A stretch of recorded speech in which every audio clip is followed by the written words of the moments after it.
Buenas tardes, señorías. Se refería antes la representante de Esquerra al poema de Salvador Puig Antich sobre que el silencio no amordazará su nombre. Bien, el silencio sí ha amordazado el recuerdo de la señora de Esquerra, que ha olvidado que él fue ejecutado no por el hecho de ser anarquista, sino porque había matado a un policía. El policía se llamaba Francisco Anguas y tenía 24 años. Bien, me imagino que le reconocen, porque habló muchas veces desde esta tribuna, es por supuesto José Calvo Sotelo. Fue asesinado por policías socialistas que esa misma noche intentaron matar también a José María Gil Robles, pero no le encontraron en su domicilio. Es decir, ese régimen que su ley presenta como una luminosa democracia destruida por el fascismo, en ese régimen, agentes de orden público asesinaban a líderes de la oposición. Por cierto, Calvo Sotelo no cuenta como víctima a efectos de esta ley, porque su periodo de aplicación arranca el 18 de julio y él fue muerto el 13 de julio. Con esta hábil acotación de los tiempos, consiguen ignorar a las 3.000 víctimas de violencia política del periodo 1931-1936. Una violencia protagonizada mayoritariamente por la izquierda y en la que destacan los 1.400 muertos de la mal llamada Revolución de Asturias, en realidad intento fallido de golpe de Estado socialista contra la previa victoria electoral de la derecha. Aquella revolución fue liderada por Francisco Largo Caballero, Indalecio Prieto, entre otros, lo cual no ha impedido que ambos tengan estatuas en los nuevos ministerios. Y otro socialista, el gran Julián Besteiro, les dijo entonces: vais a llegar al poder, si es que llegáis, empapados y tintos en sangre. Bien, esta es una ley que Vox derogará si llega al gobierno. Por cierto, qué lástima que el Partido Popular, teniendo mayoría absoluta, no derogase la ley anterior. Qué lástima que el Partido Popular no derogue hoy mismo la ley andaluza de contenido equivalente. La derogaremos porque es una ley digna de Orwell. Y Orwell escribió en su libro 1984: el partido podía alargar su mano hacia el pasado y decir que tal o cual acontecimiento nunca había ocurrido. Esto resultaba mucho más horrible que la tortura y la muerte. Hasta aquí la cita. Y en efecto, borrar de la memoria pública a las víctimas de la media España conservadora es como matarlas por segunda vez. Nadie en toda esta sesión ha hablado todavía de las víctimas asesinadas por el Frente Popular en los años 30. Así que voy a recordarles algunas muertes que, según su ley, nunca ocurrieron. Él es menos conocido, es Florentino Asensio. Silencio, por favor. Era obispo de Barbastro en 1936 y el 22 de julio los que, según ustedes, defendían la democracia, le cortaron los testículos y le dejaron desangrarse durante toda una noche. Murió perdonando a sus asesinos y le traemos aquí como representante de los 6.800 curas y monjas y decenas de miles de seglares asesinados por los que, según ustedes, defendían la democracia y los derechos humanos. Y él es Melquiades Álvarez, le reconocerán porque hay un busto suyo en el pasillo, y es que presidió esta Cámara, fundó el Partido Republicano Liberal Demócrata, pero su condición de republicano no le salvó de ser asesinado por los republicanos en la cárcel Modelo.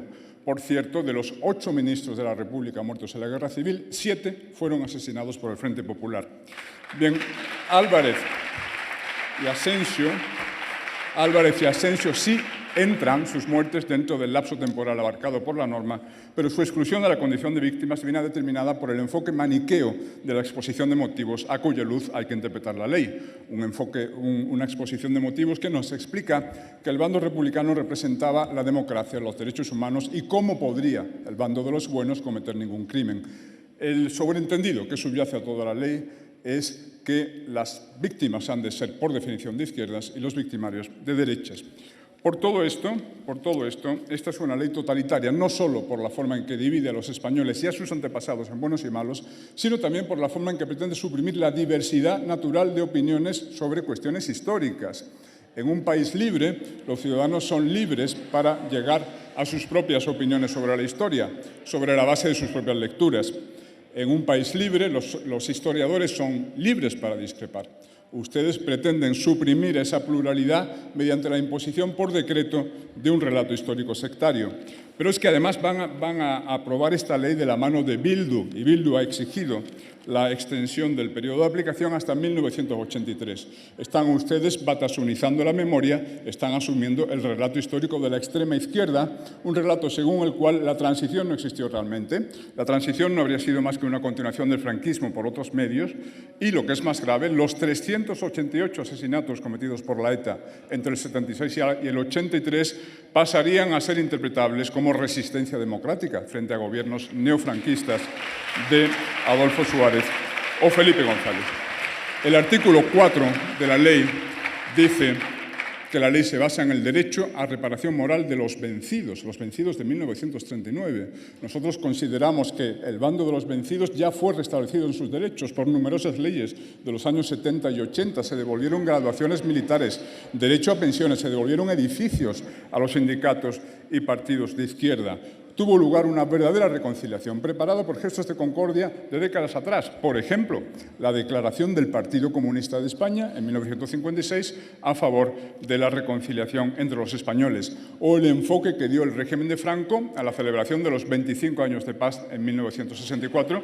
Fue un enfoque no sectario, un enfoque que no enfatizaba la victoria o la guerra, sino los 25 años de paz y prosperidad posteriores.